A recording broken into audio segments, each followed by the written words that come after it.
Deebo Samuel might want to trade, and we got John Chapman to talk about draft prospects. It's coming right to you right now on Niner Nate's Nonsense.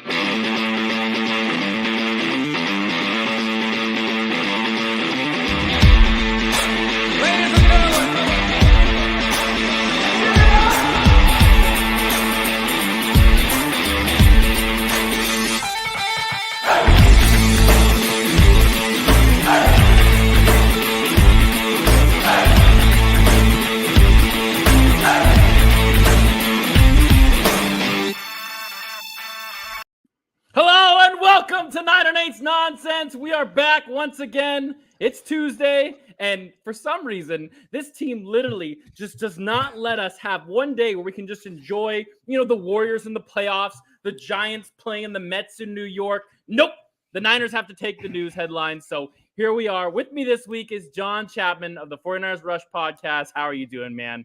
Man, I'm great. And you're right, man. This team is selfish. They want it all. Like the NFL has kind of like imposed its will on all the other major sports, and the 49ers are doing the same thing. Like we have to constantly have something to talk about with this team. And when it seems like, okay, it's break time before the draft, they say not so fast. Thank you, Deebo Samuel's goofball brother. God, and we'll get to that. But real quick, John, I want to talk about something cool you're doing next week with all the fans. You're having them come out. You're doing a big draft party. I want to make sure everyone knows about that up front, and knows what the cool stuff you're doing for this fan base. Man, the whole idea was the draft has always been my baby. Like I have loved the draft. I go to the draft almost every single year, and I wanted to create the best party for Niners fans. All expenses, who gives a damn? That was the idea. So we rented out a brand new club in the Mandalay Bay on the Strip in Vegas. And we've got not one, but two 49ers coming out, Fred Warner and Elijah Mitchell. So you get a party on the Strip during the NFL draft with nothing but a private group of 49ers fans with two football players, autographs, all that kind of stuff's going to be taking place. And it's just going to be awesome. So if that's something you want to do, we still have a couple tickets available. You can head to 49ersrushroadtrip.com, 49ersrushroadtrip.com. Get your tickets. We're going to be broadcasting live from Vegas days 1 and day 2, all 49ers centric coverage. And if for some reason you can't make it out to Vegas, I get it. You can just watch it on our channel. Again, we're going to have both Eli and Fred Warner on the podcast, which, man, imagine like a trade takes place and Fred Warner is live on the podcast and getting his takes on it. It's going to be a good time. It's going to be a really good time. I'm super excited. I wish I could be down there. I was just in Vegas this weekend, actually, for my girlfriend's birthday, and I could see how it's going to be so much fun. The NFL draft hype is building out there. Oh. But let's get into the Niners. The reason why everyone's tuning in, they want to know what's up with Deebo Samuel. So let's start with you. Where do you stand with this Deebo Samuel situation, John? I think a lot of this goes back to the agent, okay? There's a lot of issues taking place across the NFL right now, not just with Deebo, but those non-first round wide receivers, whether it was DK Metcalf, AJ Brown, Deebo Samuel, Terry McLaurin, all of them, it's time for them to get extended, and they've all outplayed their draft position. They're all represented by the same agent. And he is ruffling feathers across it. They all are doing the same thing and bickering and taking social media off and all those things. He's trying to get them all paid. Now, I have stayed and I will stay this course. The 49ers should not trade Deebo Samuel. They're in complete control of this whole entire thing. And they will extend him, but it will not be until training camp, just like it was for George Kittle and just like it was for Fred Warner. It seems like they tend to... And I don't know how you want to put this, but it seems like the kind of lowball guys to start. Like, Kittle, felt like he was getting lowballed. He was getting frustrated. Fred, same way. They lowball guys, but at the end of the day, eventually they get them what they want. And what do you think of that kind of approach to, signing these superstar players? I think that it's probably frustrating for the player, especially at first. And you see this wide receiver market. Thanks a lot, Trent Baalke, for blowing this thing out of the water.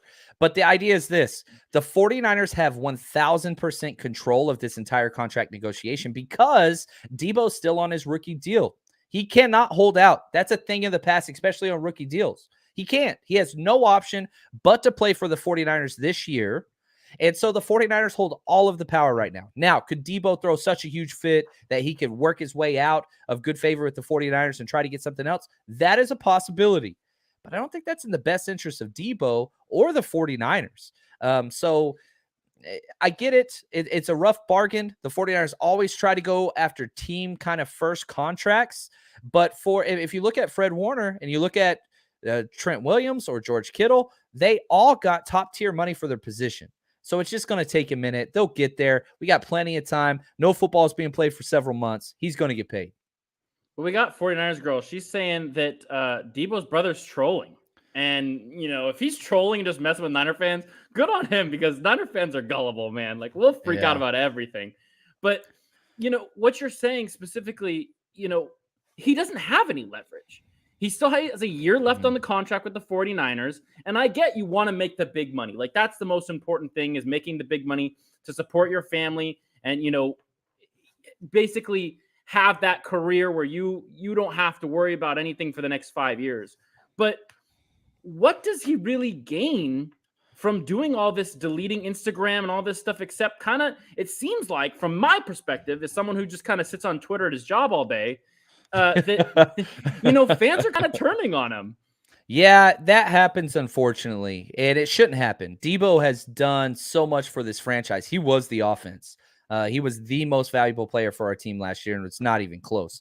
He's earned money, and the one thing that I try to tell people, like, the reason why I started my podcast and this whole thing was I want people to enjoy, and I wanted to do that through education, right? Explain scheme, breaking down film, all that things, like help people enjoy the games more. That's what I thought my niche was. But it's even more than that. If you want to enjoy the NFL, you should celebrate when players get paid. You really, really should.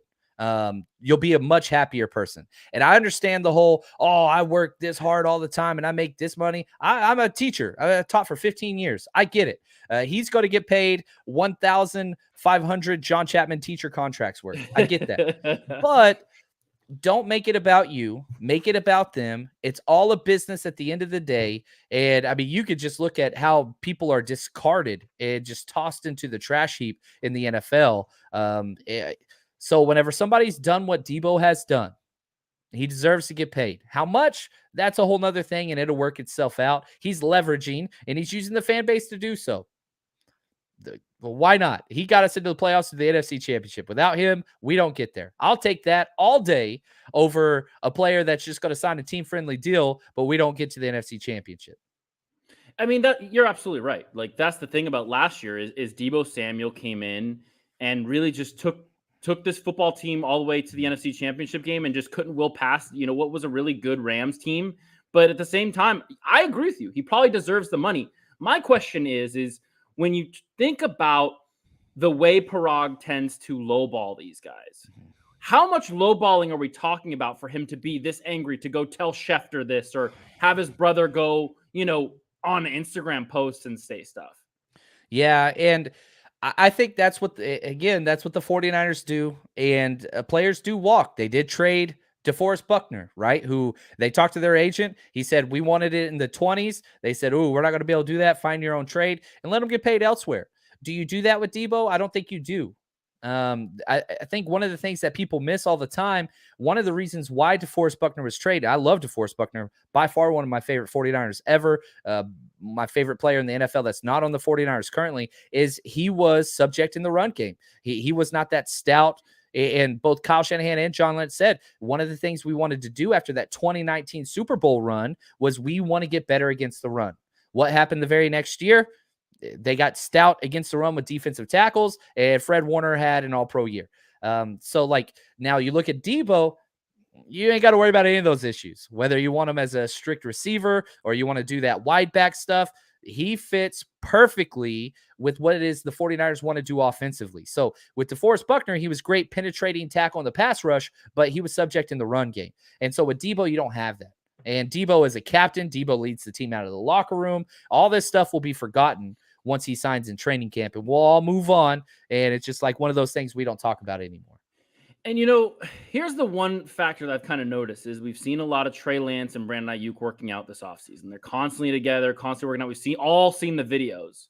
What do you think that, him doing all this, how does that, does that hurt him, with Trey Lance? Because here we are, optional workouts are about to start, and no Debo, no Jimmy. That means Trey's the quarterback and Ayuk's wide receiver 1. What kind of impact do you think that could have, for the next couple months? Yeah, I don't put it on that. Debo's been very adamant for years, even before this year. He does not like working out in Los Angeles. That's where Trey works out, in Los Angeles, because of the quarterback coaches that he works with. So I think it's much more of a location issue. We saw the picture of Debo and Trey together just yesterday, like in San Jose. So like, it's not like he's not going to work out with them and stuff. It's just he's not going to go do all those training things in Los Angeles. So that's where I would chalk that up to. And I get it, man. If you're a player with a family and all that kind of stuff, you want to stay away from certain areas. I get that. I totally understand. I totally get that. So yeah, people will make it a thing, but whenever you look at the context, Debo has said before we even drafted Trey Lance, he does not like working out in Los Angeles. So, you're thinking about these contracts. You're talking about, 40, John Chapman teacher salaries. What do you think inevitably gets done? What kind of contract do you see Debo getting? We've seen the Christian Kirk, we've seen Tyreek Hill, we've seen, Devontae Adams. What kind of contract do you inevitably think that gets done? Like, what's the guarantee? Where is your headspace at with that? I think the average per year, which is always what's like tweeted by Schefter and everybody else and everybody brags about, I think it comes out to about 22 and a half.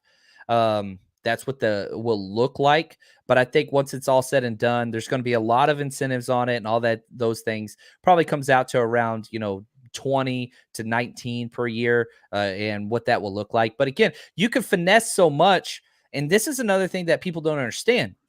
Debo's last year, he's getting $3.9 million cash this year. That's it. So if Debo doesn't sign an extension, that's it. 3.9. That's all he's getting. If he signs a deal, we're talking $20 million a year. That's a $16 million a year raise that he gets this year. So it behooves Debo to get the extension done as well. And again, that's why this is going to get done. It's mutually beneficial. Now, is he posturing and all that stuff and his brother? Sure. But if he says, nope, I'm not going to play, trade me. The 49ers can say, no, we're not going to trade you. We don't have to. And they just pay him $4 million for this year. That doesn't help Debo. Like, he's leaving $16 million on the table this year. I don't know about that. And yeah, I mean, everyone has said he has no leverage. I mean, that's the thing we keep talking about a million times. There's no leverage there. You're only getting paid $4 million. Like, I mean, if I'm him, I'm going out there, I'm giving it my all next year. And, if I don't get a contract, and then see if I get a crazy contract in free agency, if the Niners let it go to that. I just don't think, knowing San Francisco and the way that they, tend to have done this football team the last couple of years, they don't usually let it get to free agency. If they want a guy, they pay him and they make sure that he's in that uniform forever. And my thing is, John, Deebo Samuel is the most important player on offense until we see what Trey Lance can do. Yeah. And helping this kid, I think, is my number one thing. The kid needs help. And you were one of the first people to ever turn me on to the Trey Lance thing. I was a big Justin Fields guy, that. And so, everything to help this kid be successful is what I want the 49ers to do. And if it takes giving, Deebo Samuel $25 million, you're saying 22.5, but $25 million, then I'm cool with that. And I think that 49er fans should be cool with that too. It's just the question now is like, how long is it going to take? Is the relationship going to sour? Is the brother just going to be a jerk? Like, what's going on with this whole thing, It's frustrating. And like, again, let's provide some context. I saw a 49ers girl put this out there. Deebo Samuel's brother, Tyquan, made a statement on Facebook comment saying, oh, we want to trade anyway, or something along those lines. He then came out on Instagram literally 30 minutes later saying, y'all take and run with everything, which basically tells me this. Brother piped up too much. Somebody told him, you need to fix this. And then he went on and basically said, oh, man, we're not going anywhere. And we even saw on some other posts, I think it was C-Mac, I don't want to give somebody the wrong credit, where he private messaged Deebo's brother and said, no, we're not going anywhere. So like, this is just a bunch more hoopla, right? But where there's smoke, there's fire. Did Deebo scrub all the 49er stuff off his Instagram? For sure.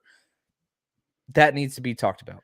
What do you think of that? Like, I've been thinking about this a lot, because when it first happened, I tweeted, I was like, I think this is kind of childish. Like, I get it. It's a leverage thing. But what do you think about this new trend? Because I think A.J. Brown did it this weekend with the Tennessee Titans. And it's just Guess like, what? They have the same agent. They have the same agent. So the agent's telling him to do what you think.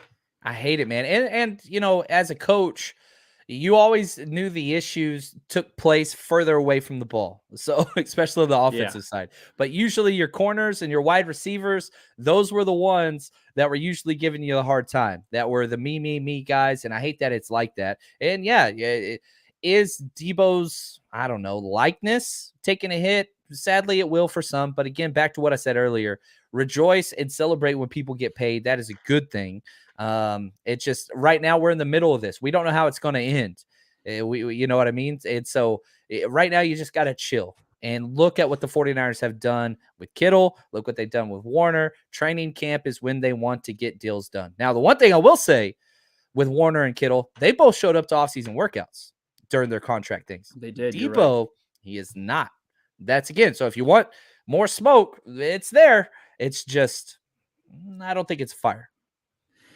And when you think about this whole situation, it's just interesting that the agents always seem to be the problem. And I don't want to switch to Jimmy, but there is something we do need to talk about. And before we get into like the real draft stuff, because what do you think about this Jimmy Garoppolo situation?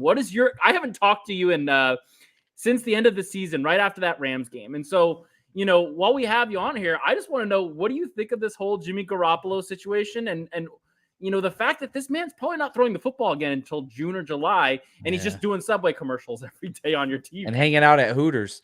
Yeah. Now, I'll say this. I love Jimmy Garoppolo. I appreciate what he's done for this franchise. I remember Blaine Gabbert.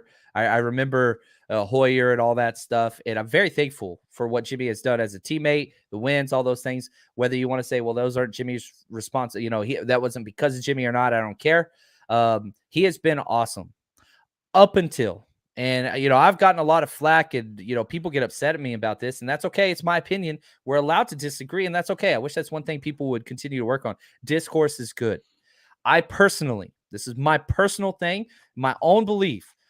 The timing of the surgery, that was a little bit of that was rough. A month after the season? And that's fine. People want to say, oh, well, he wanted to heal and all those things. It was like 1 or 2 days right before legal tampering while the 49ers were in negotiations. And Kyle even said they didn't even know about the surgery. So I'll say that, like, Jimmy has been the best to the 49ers franchise. But he cried and said goodbye to the faithful right after that Rams game. And I think he meant it. He wants out. I think he wanted to be released. It didn't come through, so he could pick his team. And I think it kind of backfired on him and his agent. And it hurt the 49ers too. Now we got to see, but almost all the starting jobs are gone. Basically, you got the Carolina Panthers who draft 6. And that's what I'm watching in the first round. I'm hoping Carolina Panthers don't take a quarterback in the first round. Best case for Jimmy, best case for us. But yeah, that was a rough one. Not that he had surgery. That's not what I'm saying. But I am saying the timing of the surgery, little rough. And you're thinking about this Jimmy situation. There's so many different ways you can really talk about it, right? Like there's, where's Jimmy going to play, but if he's here, as someone who I know is one of the bigger Trey Lance supporters on Twitter, and generally as a Niner content creator, where do you think this happened? Like, how does this affect Trey Lance? Like, what is, having this guy in the locker room who, the thing is Jimmy wins, right? Like that's the thing we see. That's the thing people talk about when they defend him. And so when we aren't winning to start the season because Trey Lance, maybe a little sluggish. He's, technically a rookie coming out. I don't think he will be, but I'm just saying in this scenario, he's sluggish. Jimmy Garoppolo's the backup, still there. Comes through training camp as the backup. Where does this put the 49ers? I think Trey's fine. I'm not too worried about Trey's development or attitude. Trey has proven to this team already that he's a good dude. and not a toxic whatever. And he's proven that he could step in and deliver whenever it needs to be. He threw the first touchdown of the season last year. People forget that. He threw the first one in the first game. Also, he won against the Texans, which you can say, oh, it's the Texans. That Texans team destroyed Justin Herbert the week before, mind you. And that was a must-win game for the 49ers, so they don't make the playoffs at all. So, and they've seen what Trey Lance's work ethic is like. You remember back whenever it was during minicamp and OTAs, Trey Lance logged more time into the playbook digitally than any other team person on the roster. So the kid has it. The draft capital is there, which tells every player they traded 3 first rounds to get up and get this guy. Like, he is the leader.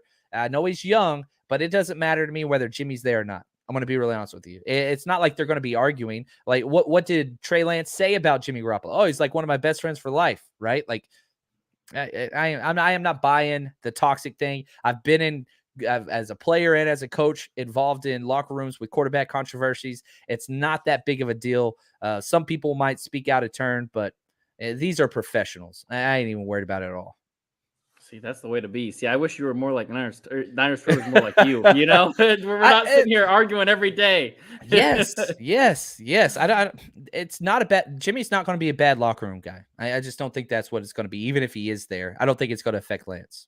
It's good to hear. I mean, I hope you're right. I absolutely do, because I want to see Trey Lance light up. Because, like you said, I was at that Texans game, and while the first half was a little weird, that second half I saw stuff I hadn't seen from a 49ers quarterback since I was a kid. That pass to Debo, man. We need that longer. Like, we deserve to see Lance to Debo. Like, don't take that from us, man. Come on, football gods. Like, allow us. We've waited. Let's see the deep ball, man. To Debo. Let's see it. Okay. I know we just said good things about Debo, but we do have to do this because we have you on. If you were going to have to trade Debo Samuel, what would you want for Debo Samuel?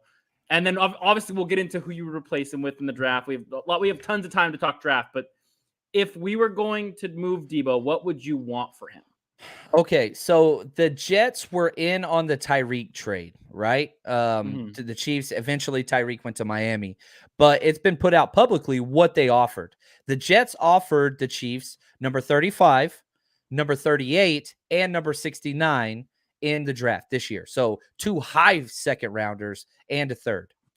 I think it would take more than that to get Debo. I'm not even coming to the table if that's the case. I'll just have Debo play out the last year, franchise him, and then trade him that time. That's what I would do.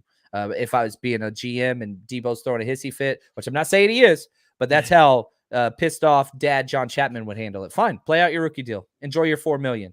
You just left $18 million on the table. Hope you're happy. Yeah. Like, that would be my mindset. So it would take way more than that. I think a reasonable offer is the Jets, because, again, we know they need a wide receiver. McFleur and defensive Salah, they both have been around Debo. I'm assuming they would want him. I think they would offer the offer that, like, would have me answering the phone and saying, okay, let me talk to my guys. If they offered pick number 10, the number 10 overall pick, and pick number 38, so a high first and a high second, that is where the conversation would need to be had. Would I do it? Still no, I would not do it, but the conversation would be had. What could we get here at these positions? Does this help us long-term, short-term? What do we want to do here? Because, again, that is a conversation, because you're getting a premium player back, a top 10 pick. Now, having said that, I don't think the Jets would even offer that. If they only offered 35 and 38 and 69 for Tyreek, why would they offer the 10th overall and the 38th overall for Debo? I do think Debo's more valuable. He's younger, fits the system. He's been in the system. I think all those things are great, but I don't think either side would say yes to that. But that would be the conversation starter. Number 10, number 38 for Debo. That's a conversation starter. Okay, so say, and we're going to get to more draft stuff, but this is where I want to go with this. And we're just going to do scenarios for a little bit, and then we'll get into some of your draft crushes, because I know you're a big draft guy on Twitter. Lots of guys you like. Lots of interesting, picks. I think you've been posting on your YouTube channel, posting the pick that they have, which is the first pick they have is 61, and saying who you would take there. And so there's obviously a lot of guys you've looked at. But say Debo gets traded this offseason, who would you want to replace Debo Samuel? I know a lot of people like Sky Moore. I know Christian Watson has been talked about. I'm a pretty big Christian Watson guy, because I believe that that Jamar Chase thing, I think it's not talked about enough because obviously Jamar Chase is a freak. I get it.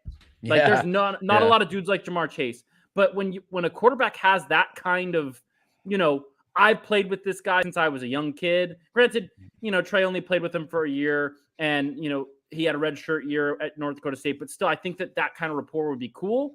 Who would you want specifically to replace Deebo Samuel if there was a trade, made? There's no Deebo in this draft. I don't think there's another Deebo in the league. There are some Deebo-like guys, whatever else. One of my favorite players is Treylon Burks out of Arkansas. He's not Deebo. He's way bigger. Not near as fast, but like he has a lot of the things that as a Kyle Shanahan, if I'm trying to look through Kyle Shanahan's eyes and say, okay, Kyle Shanahan, pick your desired weapon. He's picking Treylon Burks every single day of the week. Now, how do you get Treylon Burks? You got to get in the top 20, and then maybe you might get him. Because I love me some Treylon Burks, wide receiver out of Arkansas. That would be the ideal fit for me. If I knew Deebo was gone and I could have any wide receiver in this class, I'd take Treylon Burks. And it's funny, I was going to talk about this later, but Niners girl with these great comments today. She's on top of it, man. This is incredible. So Alex Mack, recently said he's not coming. He doesn't know if he's coming back. All this stuff. We have no idea what's going on there. We're talking about the draft anyway. How do you feel about Alex Mack? Are you just immediately thinking their first pick should be a replacement for Alex Mack? Or, if someone's uncertain now, we're 2-3 months away from like training camp and stuff. Like it's getting closer and this man's still uncertain. Do you think that first pick should be a center? Man, even if Alex Mack comes back, I wouldn't mind taking a center/guard hybrid player at pick 61. I value the interior offensive line so much more than other people do. And again, back to what you said, you want to make sure Trey's taken care of. Yes. So protect him. He's already lost a stud left guard. You're hoping Aaron Banks steps in. But yeah, if Alex Mack's gone, who's going to be the center? I think they'd slide Brunskill over, but then who's going to be right guard? I mean, how far can you kick the can down the road? I would much rather put in a stud center, somebody like Dylan Parham out of Memphis. I really, really like him. I know a 49ers fan favorite that is out there. If you're just looking at the center prospect out of Nebraska, who the 49ers have met with, Cam Jurgens. Those are two guys in that second round that I think would be awesome draft picks. But again, I don't know if Alex Mack's coming back, and I don't even care if he is. It's 1 year tops. Do the 49ers continue this red shirt philosophy, right? With the offensive line where you draft somebody, you sit them, and then they step in. We'll see. It's super interesting you mentioned, John, you're on top of it today. I can't get over it. So you're mentioning the red shirt philosophy the 49ers are doing. And it's super interesting that, we've never really seen Aaron Banks play, right? Like he's not basically being put out there on a hope and a prayer. And so what do you think about this fact that, we're going from Laken Tomlinson, who I think 49er fans don't understand, like he was traded for like a 6th round pick before a Brian Hoyer game. One of the best trades ever. Right. And so, well, it's amazing how long he played and how good he was. How do you replace that kind of talent? And, are you worried about Aaron Banks? I mean, what are you thinking with this offensive line going into a draft where they have a lot of picks and they could redshirt tons of offensive linemen or tons of positions in general? I'm worried about Aaron Banks, and I think everybody probably should be. But Kyle Shanahan, based on what he said at the owners' meeting in South Florida, he said, we fully expect Aaron Banks to start. We thought he could have started last year. He struggled at the right side. There's no doubt about that. But this is a guy who's played left side his entire life. That's where they're going to plug him in at the left guard where he feels comfortable. But yeah, is he going to be Laken Tomlinson good? He is not. Spoiler alert. Could he be as good? That'd be great. But I'm going to bet the under on that one. And that's problematic. And now you're going to talk about maybe replacing the center as well. Whew, man, that's spicy in the middle. That's spicy. I don't like it. So say Alex Mack comes back for a year. Aaron Banks is on one guard. Who's the other guard? Is it Daniel Brunskill with that 1 year they just signed? Yeah, Kyle Shanahan, Daniel Brunskill. I mean, I don't know, man. There's something going on there because Shanahan loves that guy so much. And he's a stud. In a perfect world, Daniel Brunskill would be the best number 6 offensive lineman in the NFL, where he just backs up all 5 spots. Like that is ideal.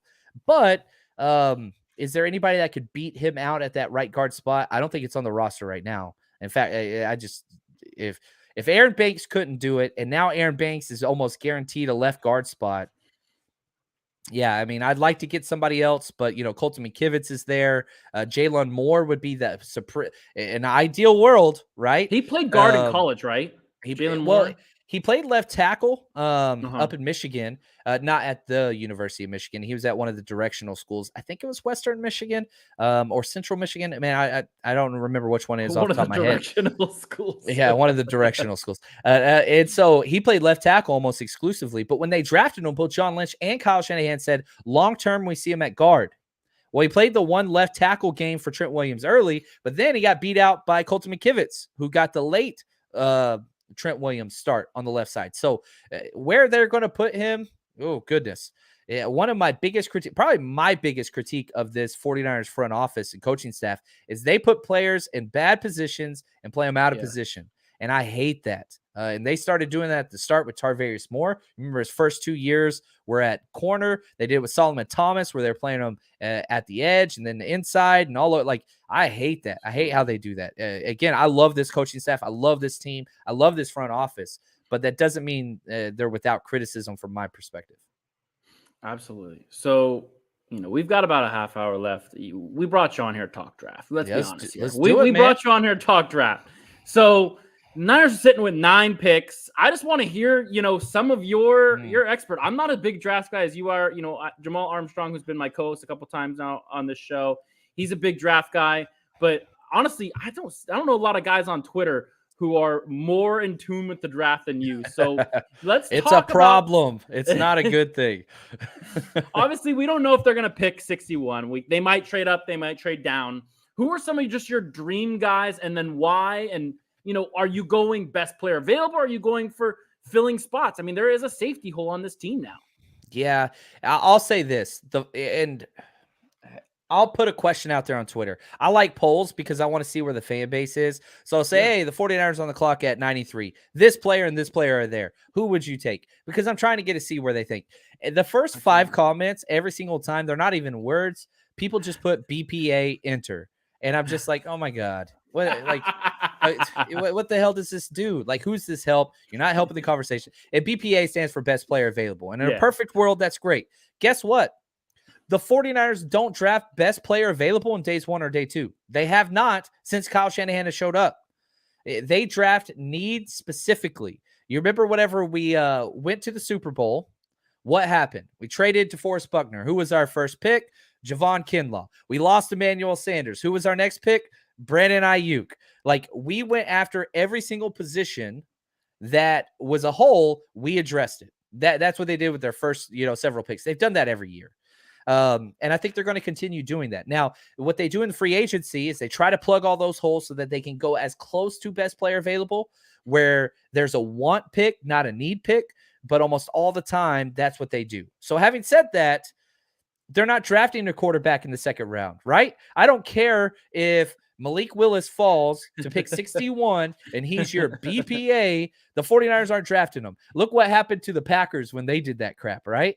Like, oh my God. They drafted a backup quarterback, a fullback, and a halfback with their first 3 picks because they went best player available. Awesome. Congratulations. You played yourself.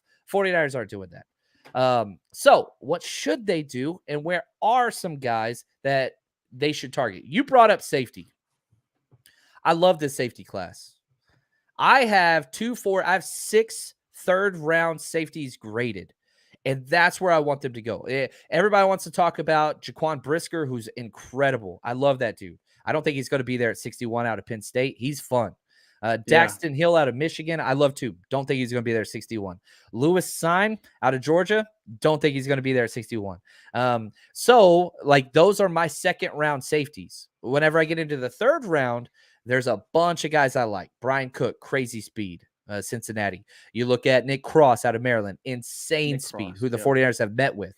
Those are guys that I think you could get in the 3rd, 4th, 5th round because this is such a deep day 3 safety class. The 49ers have met with Leon O'Neal so many times.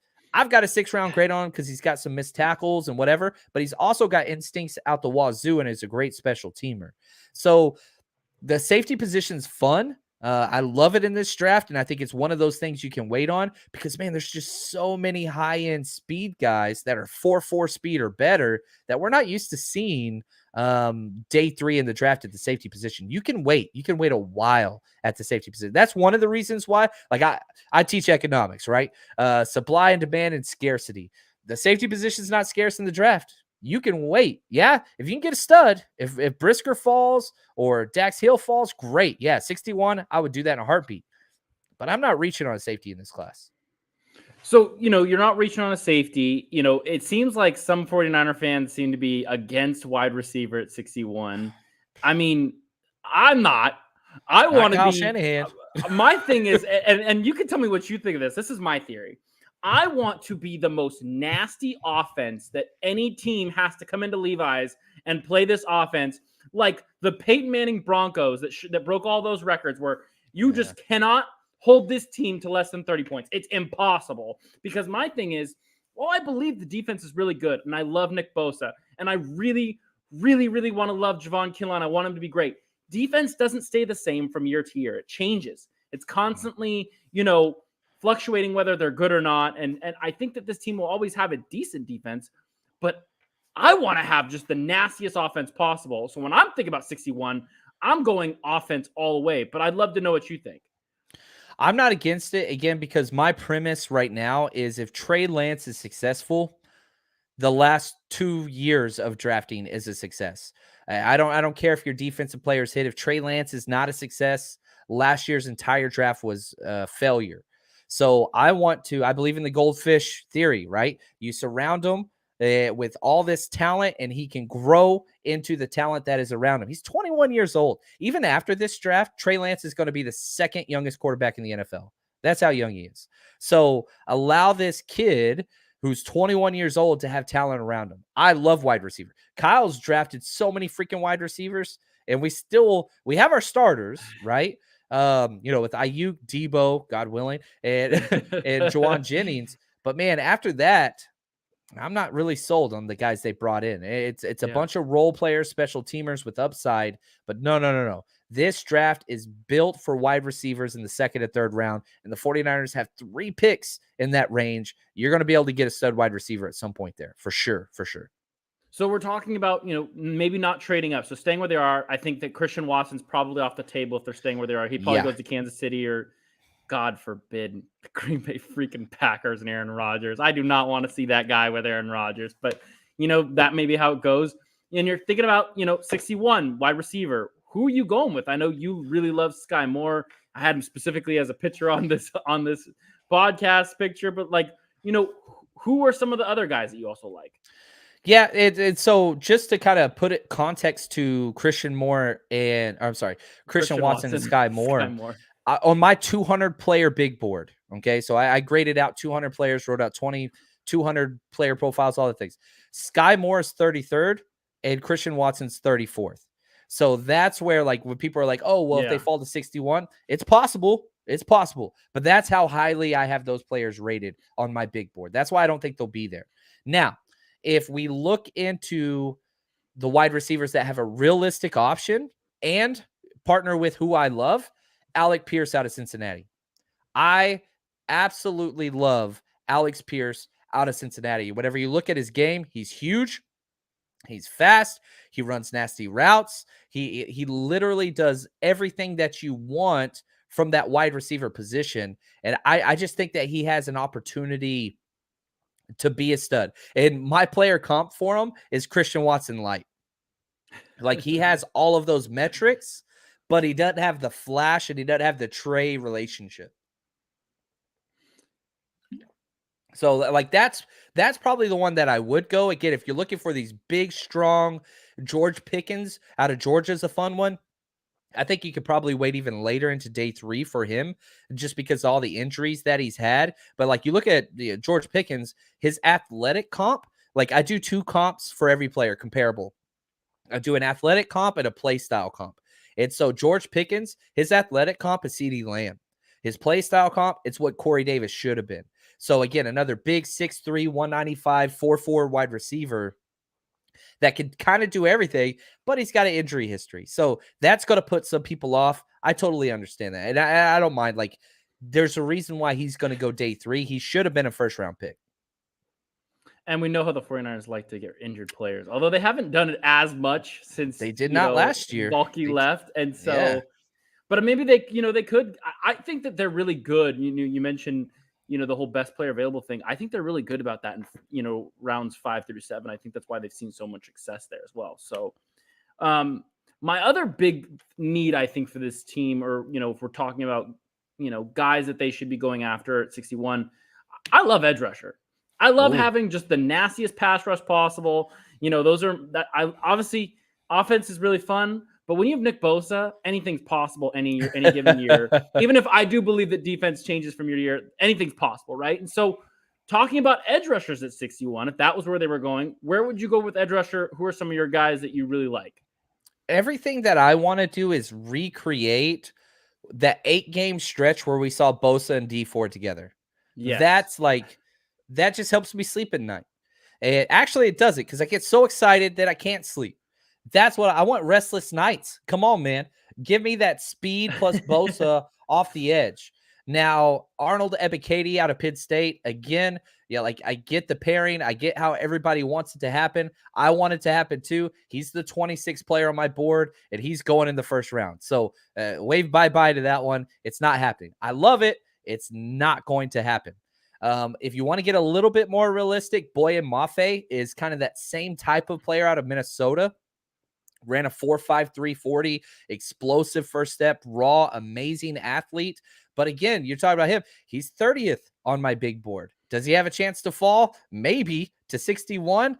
I don't think so. I really, really don't. So if you're being realistic, you're talking about players like Majai Sanders out of Cincinnati. Again, Cincinnati's got so many guys. They're kind of like the poor man's Alabama this year, where they just have so many good athletes that they developed long time, and they're starting to pay dividends. But if you want that speed guy, I think you got Nick Benito out of Oklahoma. He'll be there. And Majai Sanders, he's there. Outside of that, Dominique Robinson out of Miami of Ohio. He's probably a little bit later, day 3.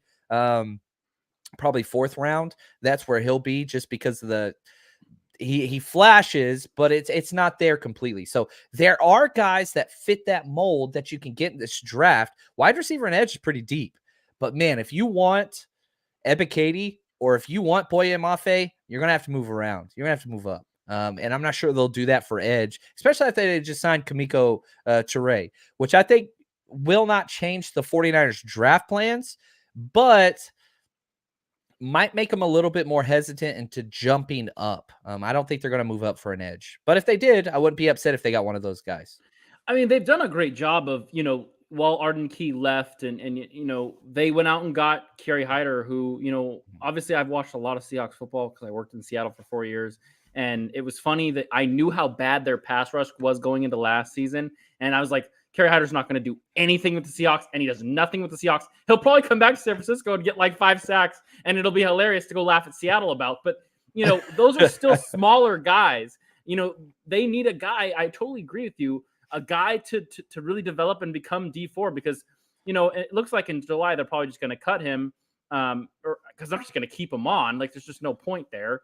And so having someone to replace him and be that primary starting guy, especially if Kinlaw becomes the guy we all want him to be, I agree with you. I think that's my biggest things really are wide receiver and edge rusher at 61. But, keeping on the draft, what are some of your biggest crushes just in general? Guys you really like, guys you think could help San Francisco in any way possible, or replace players that you're not as fond of that are currently on the roster? Yeah, this player goes against kind of what Kyle Shanahan's done. Well, maybe not after last year, trading up in the 3rd round. Running back James Cook out of Georgia. A lot about him. Yeah, I adore this dude. I cannot stop watching him play.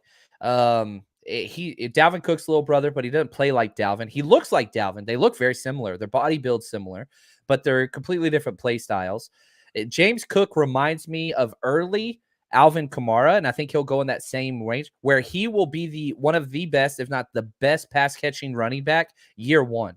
The dude splits out. He runs fades from empty sets and catches them against Alabama corners. Like, the dude can do it all. Nick Saban said he talked about how he hates playing against them because he just had so much success against Alabama. Like, I love James Cook. Will the 49ers go running back early? I don't think so. But I'm telling you right now, if they did, it would not be a bad pick because he would add a whole new element to the 49ers offense that would, again, make Trey Lance comfortable. So that's one that stands out to me a lot. If we're still go back to wide receiver, late day 3 option, Tyquan Thornton out of Baylor. Again, another huge guy, 6'2", 4.28 40, crazy speed guy. And people want to knock him on his blocking because of his frame. Do not watch film. That is a boring analysis that they did not watch film because he's feisty little guy. Now, if you watch his film as a sophomore or junior, you can say that he excelled his game.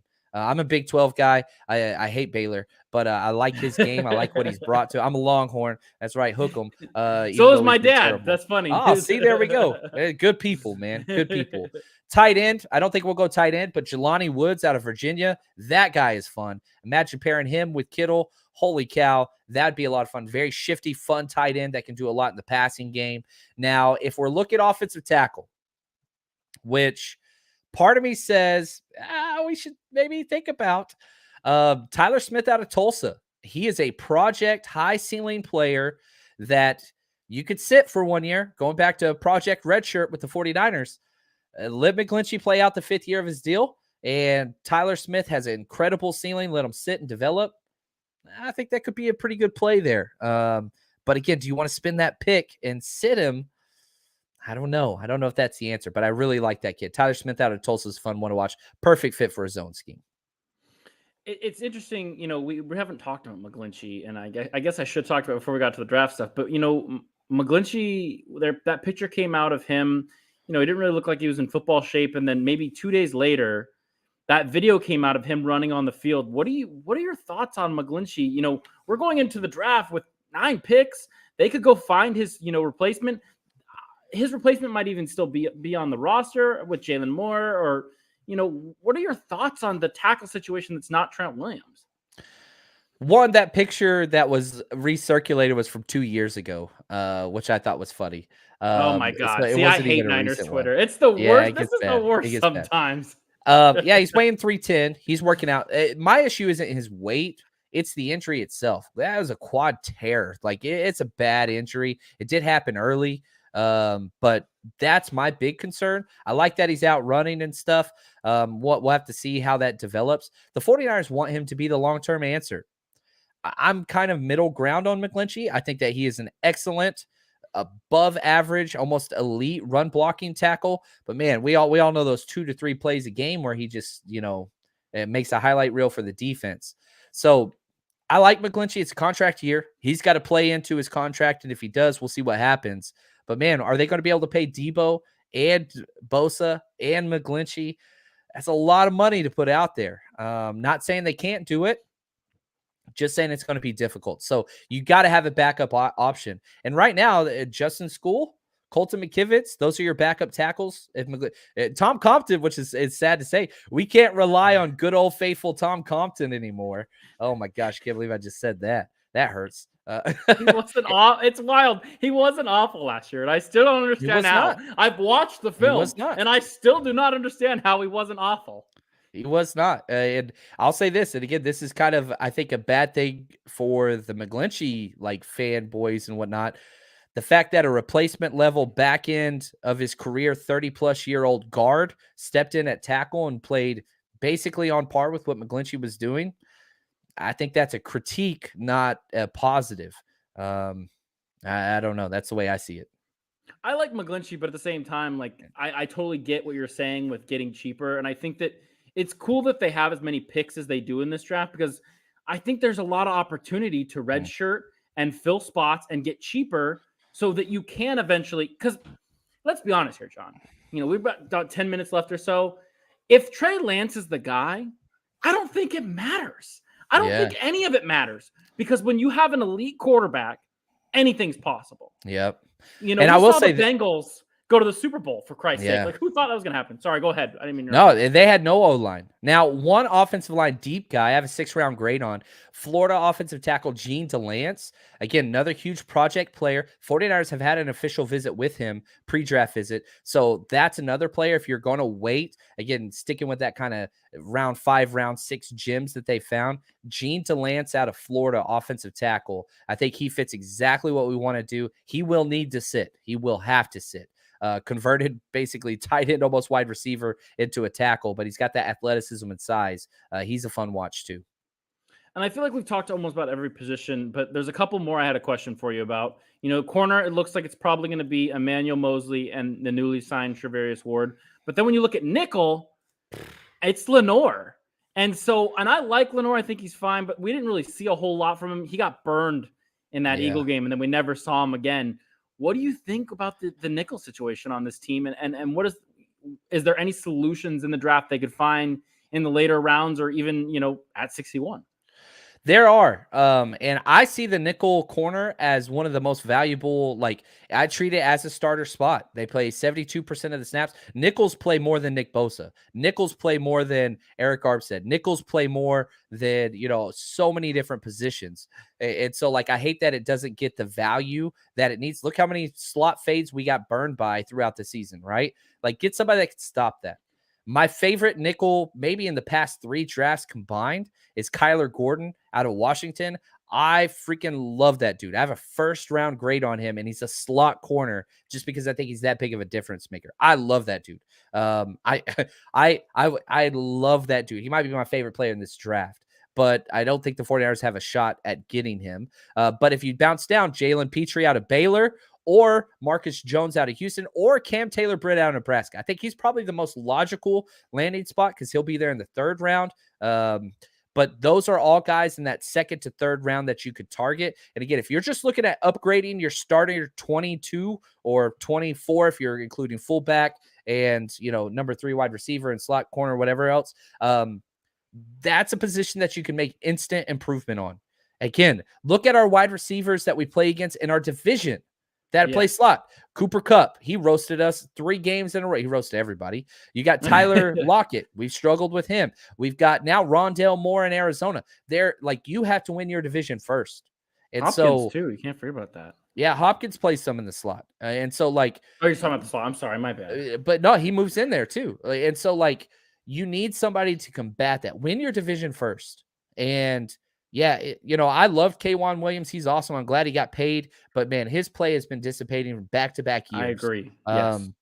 Not in the run game, but in the coverage game it has. So get you somebody that can cover and be back there. Now, if you're going to wait and you get down in kind of these later levels, there's guys that are there, but you're almost grabbing somebody like a Chase Lucas out of Arizona State that's an outside corner that can play. It's almost like a Diamador Lenore clone that, all right, we already got a guy that could do that. So you either upgrade it early or I think you stay away from it and just get an outside corner that maybe develops inside. I don't know. It's a rough one. But, yeah, there's some targets there that I really like.